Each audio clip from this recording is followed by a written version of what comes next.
hoy tenemos, bueno, siempre van a ser el ritual de matrimonio, el ritual de matrimonio. Hoy tendremos un ritual de matrimonio y tendremos también la plática esotérica,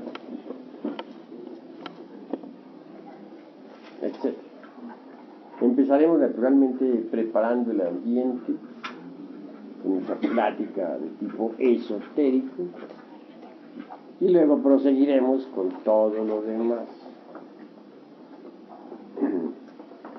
Espero que los hermanos pues pongan toda su atención.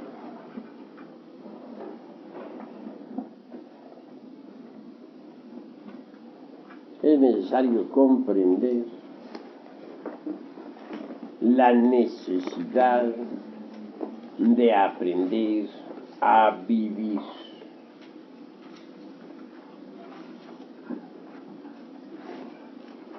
Las experiencias de la vida diaria son muy útiles.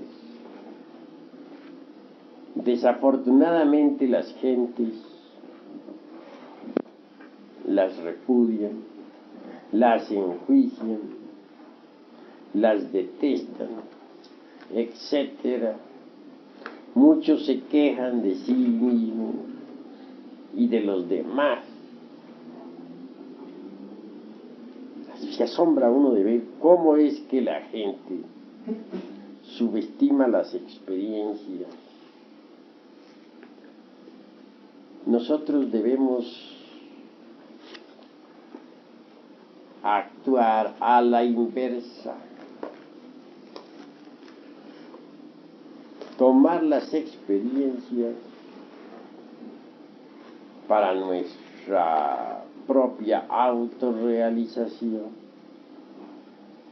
Ellas en sí mismas pueden ofrecernos material didáctico suficiente como para el desarrollo de la esencia, o en otras palabras, para el crecimiento anímico. Así pues, las experiencias resultan ciertamente magníficas en todo sentido.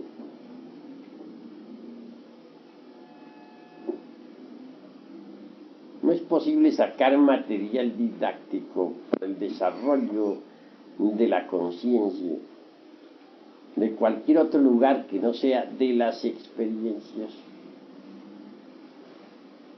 Por eso es que quienes las repudian o quienes protestan contra las dolorosas experiencias de la vida, obviamente se privan de lo mejor, se privan precisamente de la fuente viva que puede conducirnos al robustecimiento de la vida anímica. Cuando uno toma las experiencias como material didáctico para su autorrealización, descubre sus propios defectos psicológicos, porque es en relación con la humanidad, es en relación con nuestros familiares, es en relación con nuestros compañeros de trabajo, en la fábrica, en el campo, etc., donde nosotros, mediante las experiencias, logramos el autodescubrimiento. Obviamente,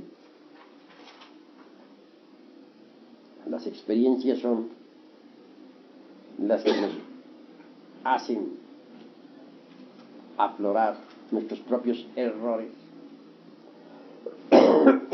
en presencia de nuestros insultadores, por ejemplo. Aflora el yo de la ira. En presencia del vino, aflora el yo de la borrachera. En presencia de personas del otro sexo, si no estamos alertas y vigilantes, como vivía en época de guerra, aflora la lujuria. Así pues, resultan útiles las experiencias para conocernos a sí mismos.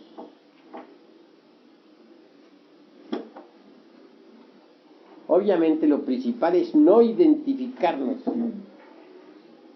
con ningún acontecimiento, con ningún evento, con ninguna circunstancia. Necesitamos aprender a ver los distintos eventos y circunstancias sin identificarnos con los mismos.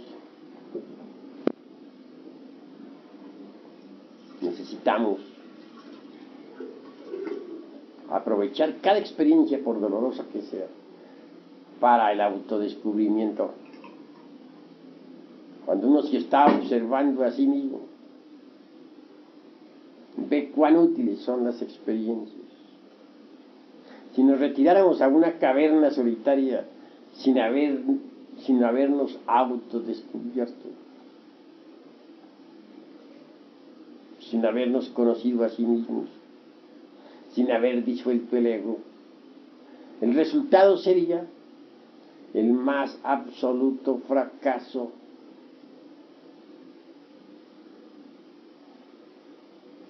En los Himalayas, muchos anacoretas vivieron en cavernas y hasta desarrollaron algunos siddhis, es decir, poderes.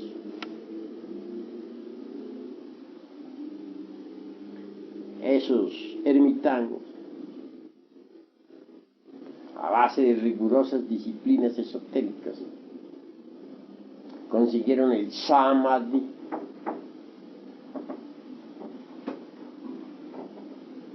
y gozaron entonces con el mismo, penetrando en el alaya del universo y hasta perdiéndose por instantes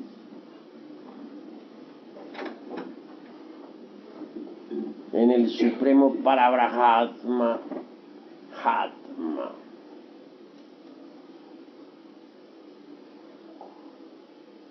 Lo que sucedió realmente fue que, entrenados en las más diversas disciplinas de la mente, tales cenobitas lograban desembotellar la esencia, la conciencia, y esta, en ausencia del ego, pudo experimentar eso que no es del tiempo, eso que está más allá del cuerpo, de los afectos y de la mente. Embriagados pues con el soma del samadhi, se creyeron mahatmas. Nunca trabajaron sobre el ego, jamás se preocuparon por desintegrar los diversos agregados psíquicos, solo se especializaron en la yoga de la meditación. Ya desencarnaron, como quiera que indubitablemente se habían hecho atletas de la ciencia del dhyani o meditación. Esta esencia momentáneamente pudo hasta penetrar en los templos, en los planetas del Cristo, flotar en el ambiente de tales planetas que son de naturaleza espiritual. Desafortunadamente, sin poder ingresar a las corporaciones de dichos mundos.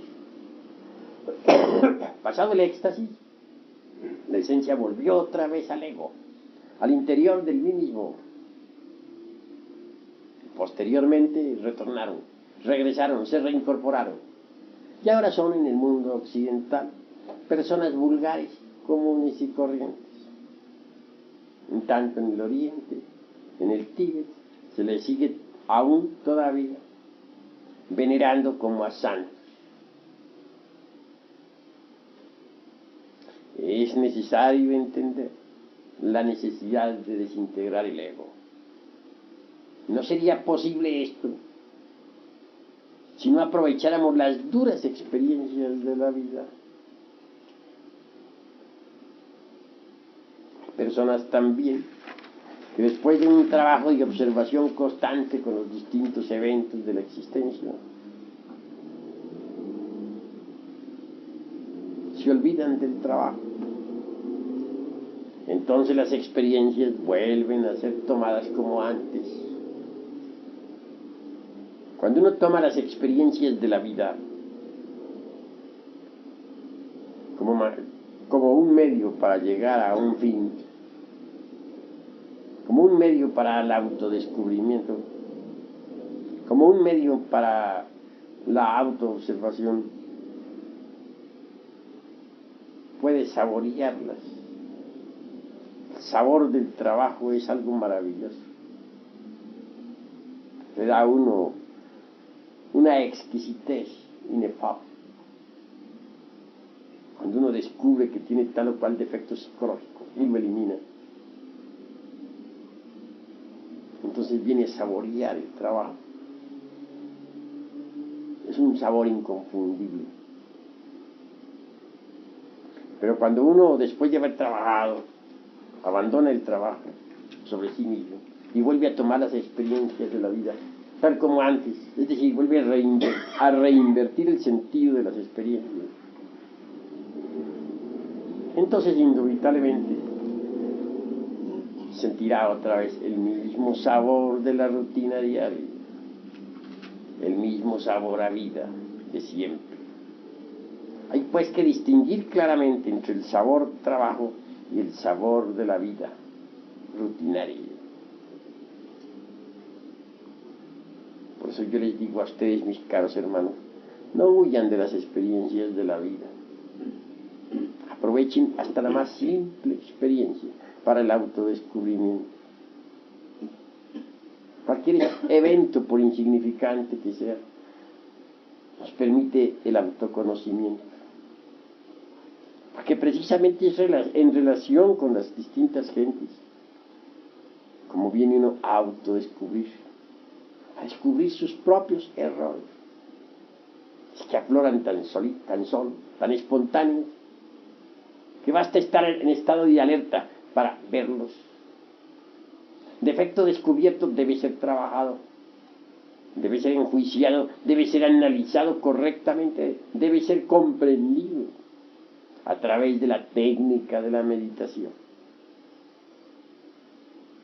Posteriormente viene la ejecución, la disolución. Cualquier agregado psíquico puede ser disuelto con la ayuda de Devi Kundalini Chakra, nuestra Madre Divina. Si nosotros le suplicamos, elimine de nuestro interior el agregado psíquico que hemos comprendido, ella así lo hará, lo desintegrará y quedaremos libres de tal defecto. Cuán dichoso se siente uno cuando elimina de sí mismo algún defecto. Siente uno como si le hubieran quitado una abrumadora carga de encima. Cuánta dicha.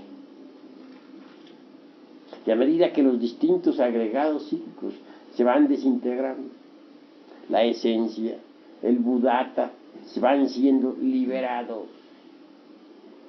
Y cuando todos los agregados han sido reducidos a polvareda cósmica, desaparece la conciencia egoica y solo queda la conciencia limpia del ser, la conciencia prístina, original. Así pues, bien vale la pena que aprovechemos las experiencias prácticas de la vida para el autodescubrimiento. Sin ellas no sería posible el autodescubrimiento. Aquellos ermitaños que en tiempos siglos se encerraron en las cavernas para meditar, alimentados por ahí con hierbas, raíces del bosque. Consiguieron hacerse atletas del Samadhi.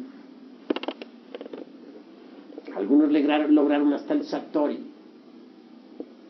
El vacío iluminador irrumpió en sus mentes, mas nunca pudieron realizar en sí mismos el vacío iluminador. Una cosa, mis queridos hermanos, es experimentar el vacío iluminador, y otra cosa es, en verdad les digo, realizar en sí mismos al vacío iluminador. Hubo santos, místicos, ermitaños en el Oriente que experimentaron el vacío iluminador. Pero, como quiera que no trabajaron sobre sí mismos, como quiera que no eliminaron los agregados psíquicos, no pudieron realizar en sí mismos el vacío iluminador. Experimentar la naturaleza del vacío iluminador es útil, mis queridos hermanos, muy útil. Pero si solamente nos quedamos en ese estadio del ser y no autorrealizamos interiormente el vacío iluminador, habremos perdido el tiempo, lamentablemente. No podríamos verdaderamente realizar en sí mismos el vacío iluminador si antes no trabajáramos desintegrando el ego, el mí mismo, el sí mismo.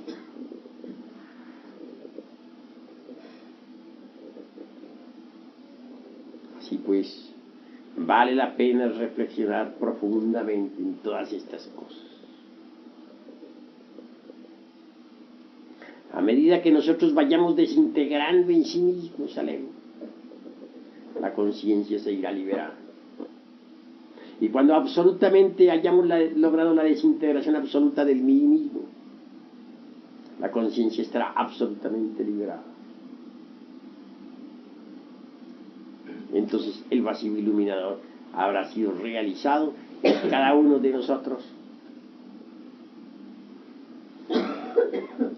Solo aquellos que han realizado en sí mismos el vacío iluminador pueden vivir en los planetas del Cristo. Sepan ustedes que alrededor de cada sol que nos ilumina giran los planetas del Cristo. Ellos son de naturaleza espiritual, no material. Hay dos naturalezas. La una es mutable, pasajera, perecedera. Es la naturaleza del mundo físico. Mas hay otra naturaleza, la naturaleza de los planetas del Cristo. Es inmortal, inmutable, imperecedera, terriblemente divina. En esos planetas viven las humanidades divinas. Dentro de cada criatura de esas mora el Cristo. El Cristo resplandece en cada criatura. Pero intentar convertirse en habitantes de los planetas del Señor sin haber eliminado el ego es absurdo.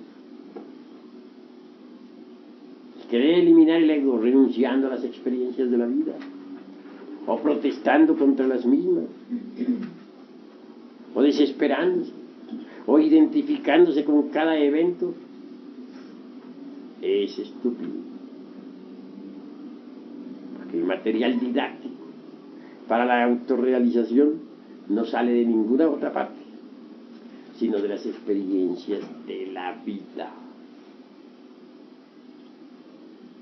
Y pues tomemos cada experiencia, por dolorosa que sea, con alegría.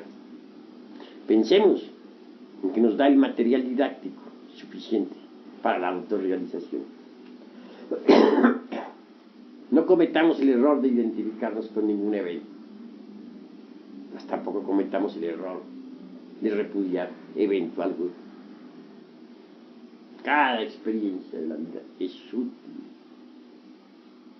Cuando hayamos disuelto la totalidad del ego, nuestra mente interior se habrá abierto. Ya les he dicho a ustedes que hay 3 mentes. Y hoy se los repito. La primera podemos denominarla la mente sensual. En ella está la levadura de los saduceos, groseros y materialistas. La segunda es la mente intermedia. Y tercero es la mente interior. En la mente intermedia están las creencias de las distintas religiones. Es la levadura de los fariseos. Jesús el Cristo dice: cuidaos de la levadura de los saduceos y de los fariseos. Es decir, cuidaos de las doctrinas de los saduceos materialistas y de los fariseos hipócritas. Esas son palabras del Evangelio del Señor.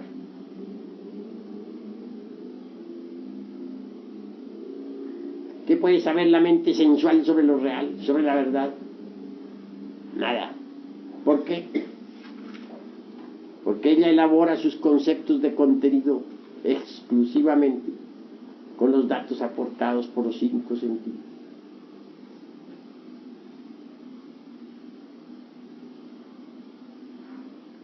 La mente intermedia tampoco sabe nada de lo real.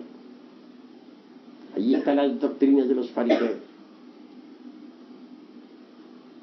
Bien sabemos que ellos asisten a sus templos para que otros los vean. Asisten a sus santos oficios o ritos para que otros digan de ellos lo mejor. Mas nunca trabajan sobre sí mismos. Fundamentan su religión exclusivamente en las creencias. Y eso es absurdo. Con la muerte del ego se abre la mente interior. Y esta es distinta. Esta funciona con los resortes de la conciencia. Esta recibe los datos de la conciencia superlativa del ser. Y con tales datos elabora sus conceptos de contenido. Como quiera que la conciencia trascendental y superlativa del ser tiene poder para experimentar lo real, la verdad. Obviamente la mente interior, al ser así informada, tiene buenos datos para elaborar sus conceptos de contenido. Por algo es que a la mente interior se le denomina razón objetiva. Por algo es que a la mente sensual se le denomina razón subjetiva. Quien tenga desarrollada la mente interior conoce lo real, conoce la verdad, conoce eso que está más allá del cuerpo, de los afectos y de la mente. Conoce los misterios de la vida y de la muerte. No porque otro se los diga o se los deje de decir, sino por experiencia mística directa.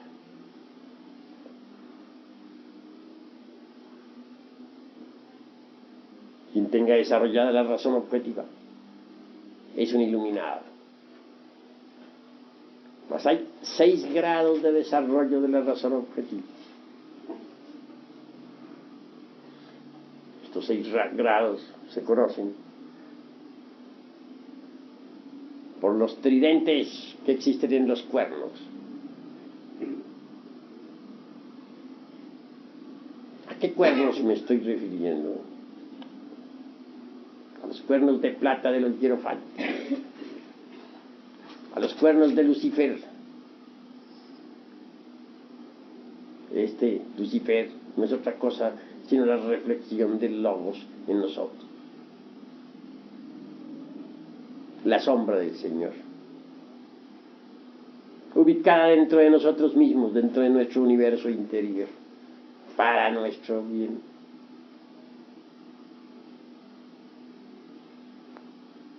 ¿Podríamos acaso ascender hasta el Gólgota del Padre por otro camino que no fuera el cuerpo de Lucifer, las espaldas de Lucifer. Imposible. ¿Podría alguien acaso trabajar en la forja de los cíclopes sin el impulso de Lucifer? Imposible. Lucifer da el impulso. Y si nosotros sabemos clavar la lanza en su costado,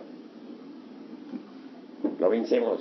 Vencido el dragón, subimos, usando su espalda como escalera. La tentación es fuego. El triunfo sobre la tentación es luz. Si logramos vencer a Lucifer, subimos de grado en grado por sus espaldas. Cada triunfo sobre Lucifer implica de hecho un peldaño en el ascenso. Así de peldaño en peldaño llegamos a la cumbre del ser. Subimos por la montaña del ser. Ya que los 6 grados de desarrollo de la razón objetiva están en los cuernos de Lucifer. Sí, ahí está la marca. Quien tan solo tenga un tridente en esos cuernos no ha subido sino un grado. Quien tenga 2 tridentes indica un segundo grado de desarrollo en su razón objetiva.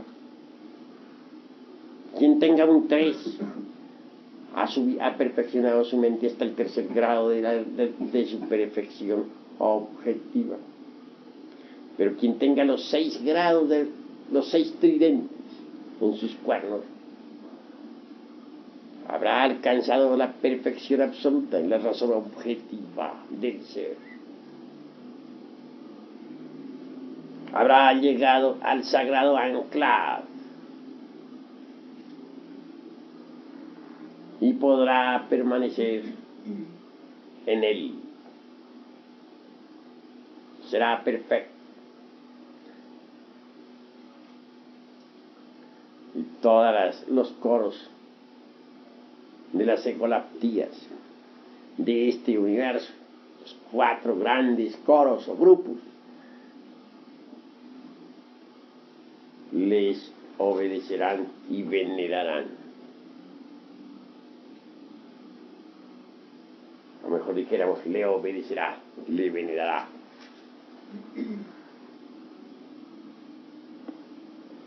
Tener los 6 grados de la razón objetiva es haber llegado a la absoluta iluminación, al conocimiento objetivo absoluto sin lagunas de los misterios de la vida y de la muerte, de los misterios del logos, de los misterios del abismo y del cielo. Se habrá abierto completamente su mente a lo real. Por eso, quien llegue al 6º grado puede reposar en el sagrado anclaje. Quien llegue al 6º grado se encuentra tan solo a 3 grados de la infinitud que todo lo sustenta. Y esto hay que saberlo entender. Quiero pues que los hermanos reflexionen profundamente en esto. Mucho se ha hablado sobre los chakras, discos, ruedas magnéticas del cuerpo astral. ¿Son útiles? Sí, son útiles. Pero todas esas ruedas, chakras, discos, magnéticos, etc., a pesar de ser tan maravillosos, pues nos permiten las extrapercepciones. Resultan en verdad como míseras bujías de cebo ante la razón objetiva del ser. Puede la clarividencia, por ejemplo, ser muy hermosa. ¿Quién negaría los poderes intrínsecos de los chakras? ¿Quién negaría los poderes intrínsecos de la Ajna Chakra?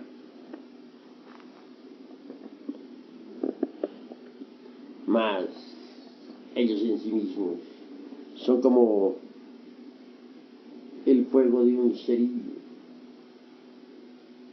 comparado con la luz del sol. Así son, si los comparamos con la iluminación que da la razón objetiva del ser. De manera que, ¿cuál es el máximo o los máximos poderes que el anacoreta gnóstico puede lograr? ¿Estarán en los chakras? ¿Dónde estarán? En verdad, hermanos, les digo que no están en los chakras. Entonces, ¿dónde están? Les digo en verdad, están en la razón objetiva del ser.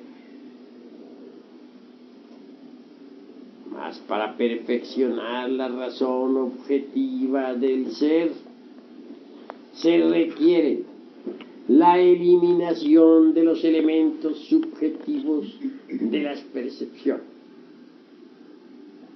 O en otros términos, la eliminación de los diversos yoes. Si así procedemos, si nos resolvemos a pasar por la aniquilación budista, tan temida para los señores del teosofismo,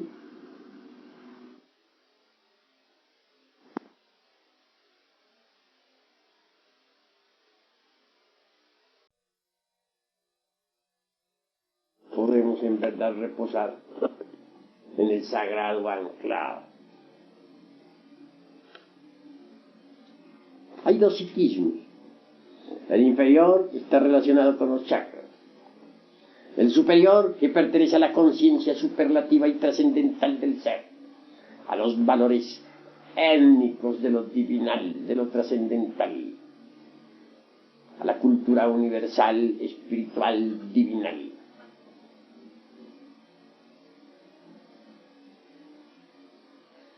Que el psiquismo inferior no cumpla finalidades sería absurdo negar. Sí cumple algunas finalidades. Que el desarrollo de los chakras sea inútil, no digo así, no pienso así. Es útil hasta cierto punto, pero no es todo.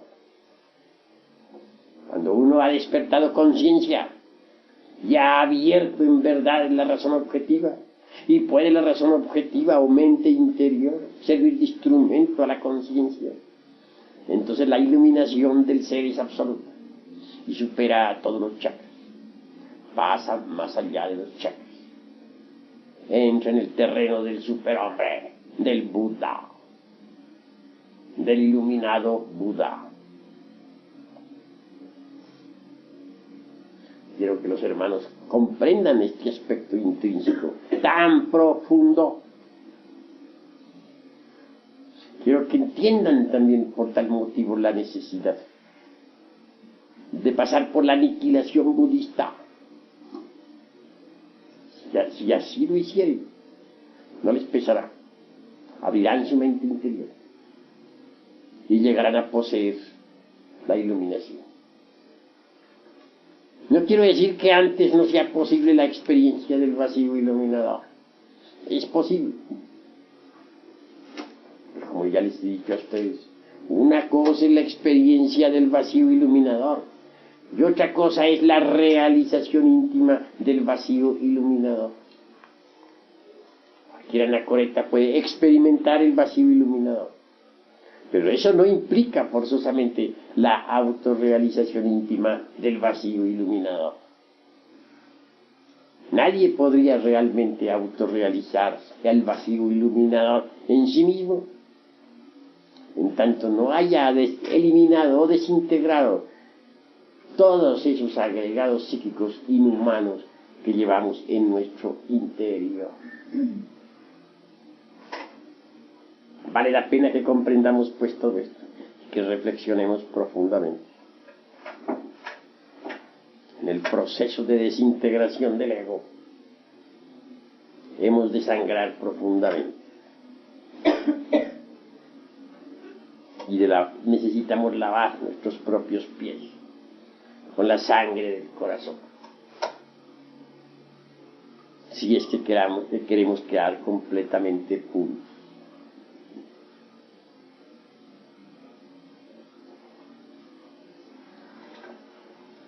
La autorrealización íntima del ser es muy grave, gravísimo. Ha de pasar uno por torturas espantosas. Muchas veces tiene uno que renunciar a lo que más ha amado. Tiene uno siempre que estar dispuesto a perder lo más querido. Y repito, lavar sus pies en la sangre del corazón. Necesita uno convertirse en algo diferente,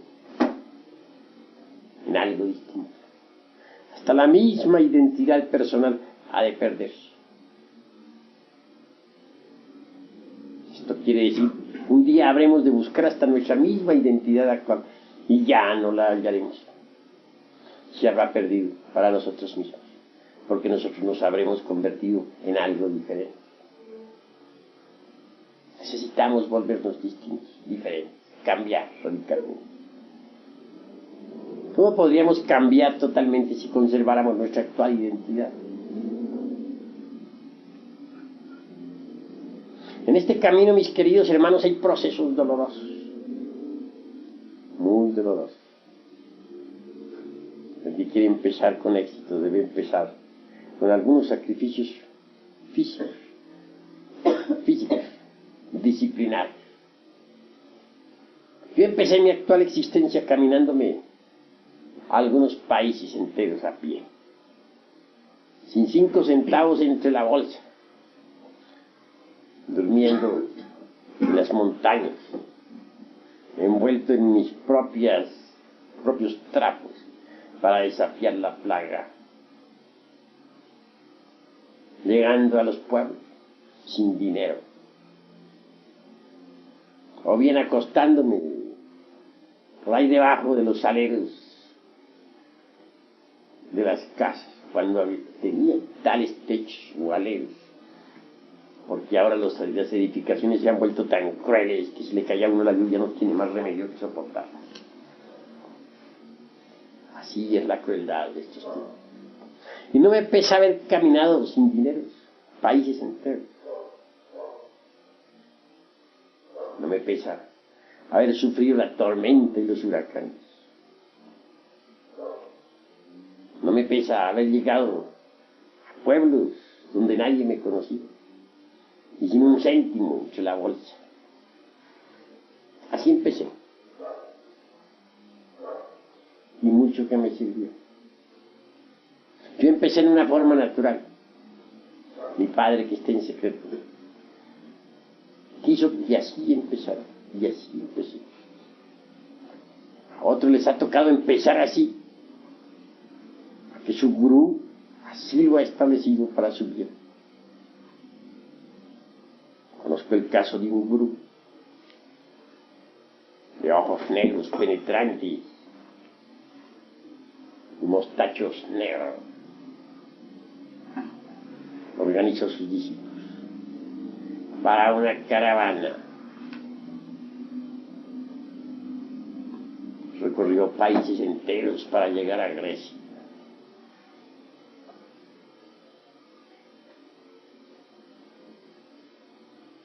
Lo digo, para llegar a Persia, Spencer, desde Rusia. Caminar por ahí entre la nieve, mujeres, hombres, algunos con el pie descalzo, sangrando, durmiendo en las montañas, expuestos a los lobos, firmes en la disciplina. Hasta llegar a ese país de Persia, sencillamente para encontrar una casa desocupada donde... Tontería, diría cualquiera. ¿Cómo es posible un viaje con un grupo de personas que están sufriendo a través de las montañas y del hielo, durmiendo en la noche en las selvas, expuesto a los lobos del invierno? ¿Con qué objeto? Congruente parecería. Para llegar por último a una casa que había alquilado, pues para eso no se necesita de todo eso. Se podría haber hecho el viaje de un maravilloso automóvil o en un avión. El gurú sabía lo que hacía. Si el discípulo va a la derecha, el gurú lo jalaba a la izquierda. Y si jalaba el discípulo a la izquierda, el gurú como al caballo le jalaba las riendas para que mirara hacia la derecha. Y a sufrir un poco. Sus discípulos se forjaron desde un principio en la dura disciplina y resultaron magníficos. A mí me tocó también forjarme en principio en esa dura disciplina. Mi padre, que está en secreto, así lo hizo. No lo había entendido. Mucho más tarde en el tiempo lo entendí. Que él había seguido conmigo el mismo proceso que han seguido todos los gurús de los tiempos, sometiendo a los estudiantes, primero que todo, a esas duras pruebas. No hay duda de que fueron magníficos los estudiantes que por las mismas pasaron.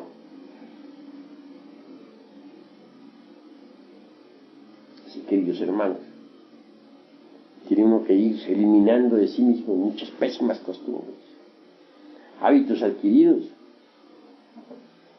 que uno mismo ignora que los tiene,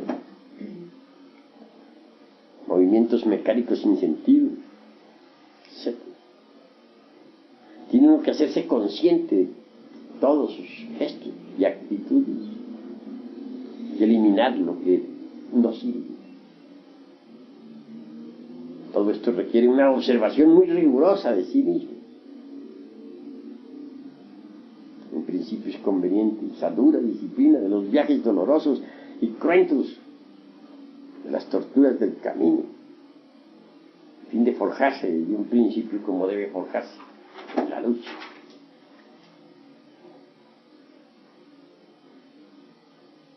Quieren no desmayar pues en la cuestión de la autoobservación psicológica. A medida que uno se vaya autoobservando, va descubriendo cuántos yoes que tenía, yoes que ignoraba que tenía.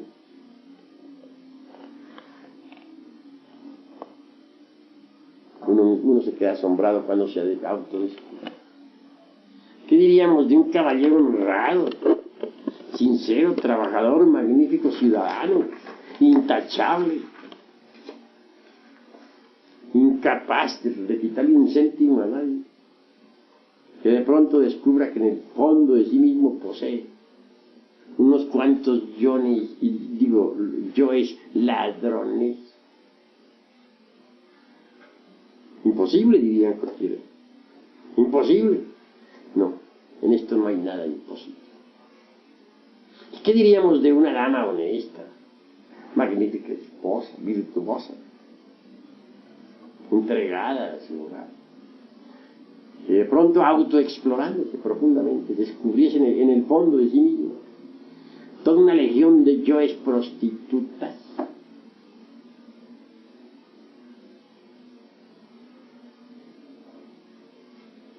Incongruente, dirían muchos, al oír una explicación de estas.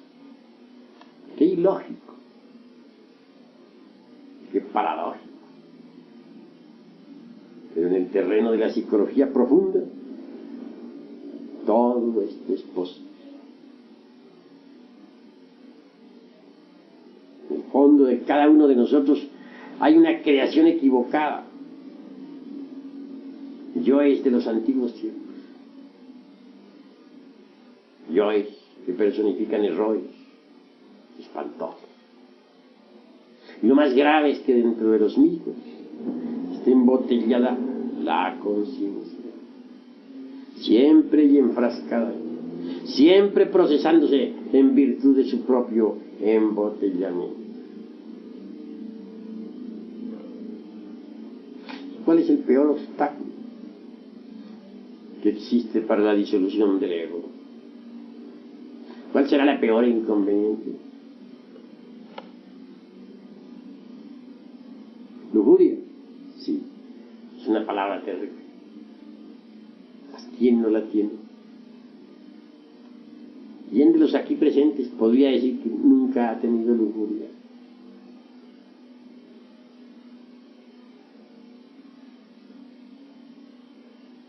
Cuán difícil es desarraigarla de sí mismo. Cuando nosotros analizamos cualquier yo de lujuria, venimos a evidenciar que se procesa en cada uno de los 3 cerebros en forma diferente. En el cerebro, dijéramos, puramente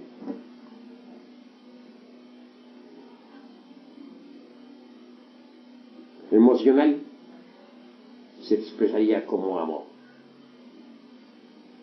En el cerebro puramente motor instintivo sexual, a través del erotismo. En el cerebro exclusivamente intelectual, como planes, proyectos relacionados con el amor.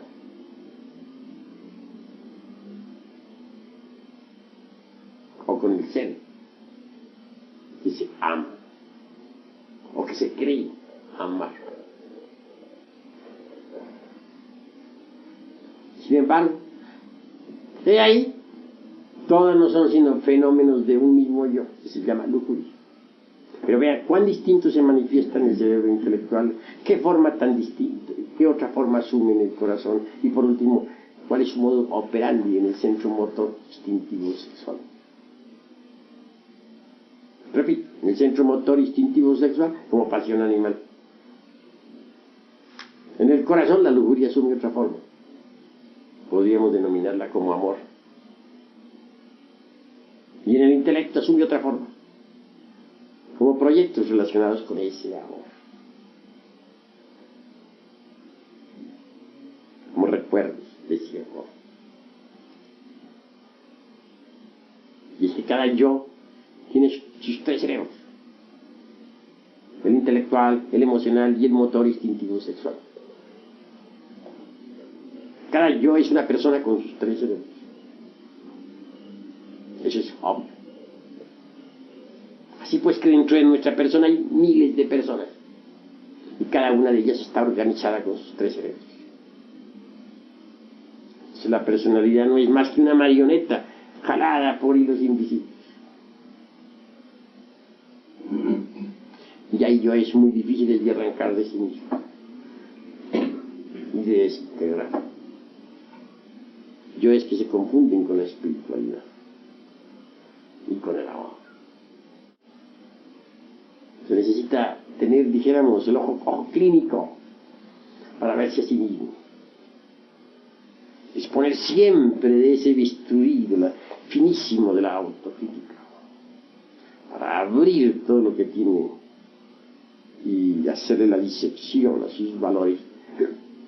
Solo así puede saber realmente qué es lo que tiene de verdad.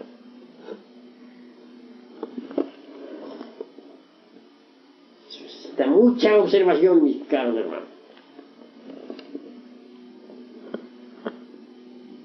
Somos espantosamente débiles y nos creemos muy fuertes. Somos criaturas deleznables, exageradamente débiles. Nada podríamos hacer si no tuviéramos una ayuda. Obviamente la tenemos.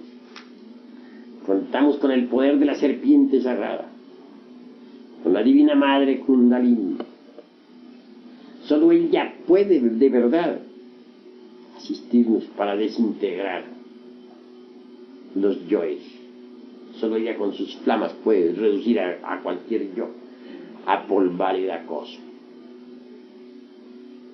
Así intentar desintegrar los yoes sin contar con la ayuda de Devi Kundalini Shakti, es condenarse a sí mismo al fracaso.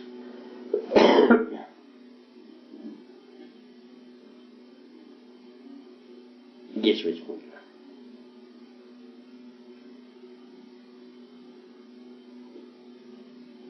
Alguien cuyo nombre no menciono cometió el error de atribuir a la serpiente ascendente todas las características siniestras e izquierdas de la serpiente descendente. Hay dos serpientes, la que sube y la que baja. La que sube es la Kundalini. Ella se abre paso por el canal de Sushumna a lo largo de la médula espinal dorsal y llega hasta el cerebro y posteriormente al corazón. La otra, la que baja, se precipita desde el coxis hacia los infiernos atómicos del hombre. Es el abominable órgano kundartiguador. Si el abominable órgano kundartiguador, o la serpiente Pitión, que se arrastra por el lodo de la tierra, tuvo poder realmente para hacernos caer en el error. La otra, la ascendente, es diferente. Tiene poder para liberarnos del error. En el pasado, es claro que algunos individuos sagrados se equivocaron e implantaron en la naturaleza del ser humano el abominable órgano kundartiguador. Pero ¿cómo haríamos nosotros para poder ser salvos? Habrá que plantar en el organismo humano otro órgano como el del kundartiguador, pero que sea positivo, luminoso, antitético, opuesto al kundartiguador. Existe ese otro, y es la Kundalini. La misma palabra lo dice, Kundalini. Kunda nos recuerda el abominable órgano kundartiguador. Lini significa fin, fin del abominable órgano kundartiguador. Esto es, ascendiendo la serpiente Kundalini, el abominable órgano kundartiguador queda reducido a polvo de acoso. En el Génesis aparece la serpiente tentadora del Edén, la horrible Pitión con 7 cabezas, que se arrastraba por el lodo de la tierra y que Apolo irritado hirió con sus dardos. Ese es el abominable órgano kundartiguador. También aparece en la sabiduría antigua Moisés, la serpiente de bronce que se enroscaba en la Tao, o lingam generador. Esa es la Kundalini. Gurdjieff comete el error de confundir a la Kundalini con el kundartiguador, a la serpiente que sube con la que baja, y atribuye a la que sube todos los siniestros poderes tenebrosos de la serpiente descendente. He ahí su error. Y ahí la causa por la cual sus discípulos no lograron disolver los yoes. Esa fue su gran equivocación. A base de mera comprensión, no es posible disolver los yoes. No niego que con el cuchillo de la conciencia, comprendiendo vivamente cualquier yo, podamos separarlo de sí mismos, de nuestra psiquis. Pero eso, mis queridos hermanos, no es suficiente, porque el yo separado de nuestra psiquis continuará vivo. No se resignará a permanecer lejos de casa. Intentará una y otra vez volver a ocupar su lugar. Se convertirá en un demonio tentador. Hay que desintegrar el yo que con el cuchillo de la conciencia hayamos separado de sí mismos. Y nadie puede desintegrarlo con otro poder que no sea con el poder de la Divina Madre Kundalini. Solo ella puede reducirlo a ceriza, a polvareda cósmica. Y pues lo fundamental, mis queridos hermanos, es morir en sí mismos, definitivamente, para poder abrir la mente interior y gozar de la razón objetiva, que es cognición verdadera de lo real, experiencia íntima del ser, visión búdica trascendental, divina, más allá del cuerpo, de los afectos y de la mente subjetiva.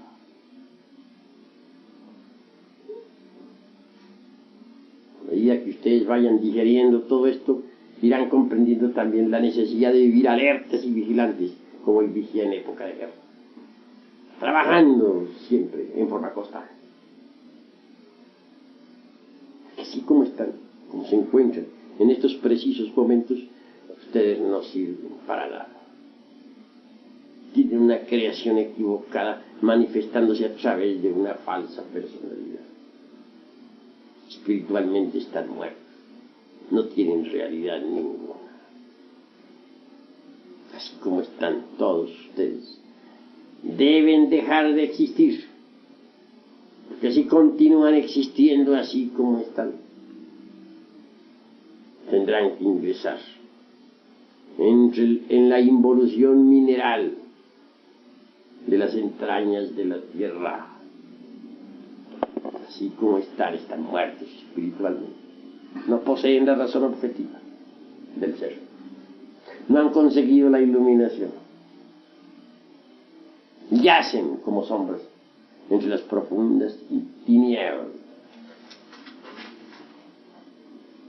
¿Cuál es la realidad de ustedes? Sombra. Y nada más que eso. Son. Necesitan abrir la mente interior. Pero para ello tienen que dejar de existir como míseras sombras. Tienen que volverse despiadados consigo mismos. Porque hoy por hoy ustedes se quieren mucho a sí mismos. Se autoconsideran demasiado. ¿Pero qué es lo que ustedes quieren? Su querido ego, su desnudez, su miseria interior, las tinieblas en que se hallan. Eso es lo que ustedes quieren tanto. No, hermanos. Reflexión. Profundamente, reflexión. Deben dedicarse a trabajar intensamente sobre sí mismos. Deben comprender el proceso de la lujuria, que es el peor enemigo de la eliminación del ego. El peor enemigo de la disolución. ¿Quién no la tiene?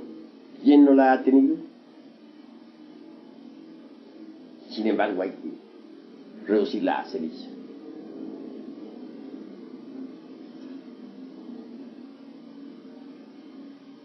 ¿Algún hermano tiene algo que preguntar? Habla, hermano. A Gurdjieff se le llama maestro. ¿Él trabajó en la novena esfera o solo trabajó en la comprensión del ego? Trabajó en la novena esfera, fabricó los cuerpos existenciales superiores del ser, pero no logró la desilusión total del ego,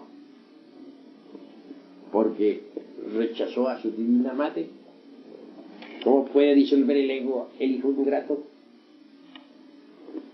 El hijo ingrato no progresa en estos estudios.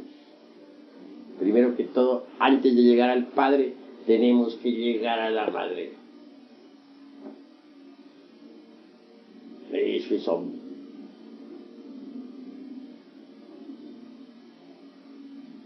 ¿Algún otro hermano tiene algo que preguntar en relación con esto? Maestro, ¿por qué siendo Gurdjieff discípulo suyo no conocía que el único camino para la disolución del ego era con la Divina Madre Kundalini?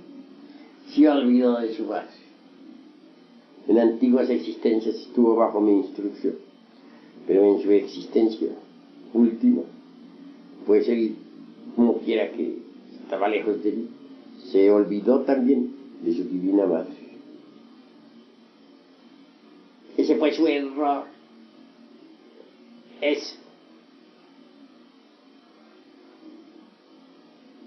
Sin ese poder foático, nadie puede desintegrar los agregados psíquicos. Porque uno por sí solo no logra nada. El cuchillo de la conciencia permite a uno separar a los yoes que ha comprendido, separarlos de sus psiquis, pero eso no significa disolución. Repito, tales yoes lucharán incesantemente por volver a acomodarse dentro de la máquina orgánica. ¿Hay algún otro hermano que tenga algo que preguntar? No quiero que ustedes no pregunten, sino que pregunten. Porque si uno no pregunta, no comprende. Hay veces que es necesario preguntar. Parsifal, en su primera llegada al castillo de Monsalvat, del Monsalvat trascendente, no llegó a ser rey del Grial por no haber preguntado el porqué de los dolores de Amfortas. De manera que hay que siempre preguntar. Habla, hermano. ¿Cuántos procesos se requieren para llegar a adquirir la razón objetiva del ser? Para llegar a la razón objetiva hay 6 grados. Obviamente la razón objetiva tiene 6 grados, pero el más elevado de los 6 grados pertenece al sagrado ancla y se encuentra a 3 pasos de la infinitud que todo lo sustenta. ¿Para cuántos procesos dices? Tienes que primero morir completamente en ti mismo. Si no desintegras el ego, no desarrollas la razón objetiva. Pero a medida que vas avanzando profundamente en la destrucción del mí mismo, la razón objetiva del ser se va abriendo. Cuando logres el 100% de disolución del ego, la razón objetiva del ser en ti mismo habrá llegado a la plenitud de la perfección. Entonces estarás iluminado absolutamente, y conocerás por experiencia vivida directa todos los misterios del universo. Nada ignorarás y tendrás todos los poderes del cosmos. Esto está más allá de los chakras.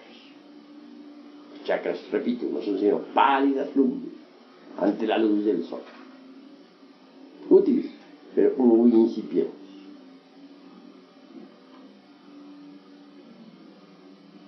¿Alguna otra pregunta, hermano? Maestro, esos tridentes de los cuales usted habla, ¿tienen alguna relación con la corona esclerótica? Esto es punto y aparte. No mezclemos las distintas ciencias, porque nos convertiríamos en iconoclastas. ¿Qué es un iconoclasta? Un hombre que le está ahí haciendo la disección a todo y revolviendo todo y que nada. Nosotros no somos iconoclastas. Dejemos a cada materia de estudio en su lugar, sin revolver las cosas. No confundamos la gimnasia con la magnesia. ¿Alguna otra pregunta, hermano?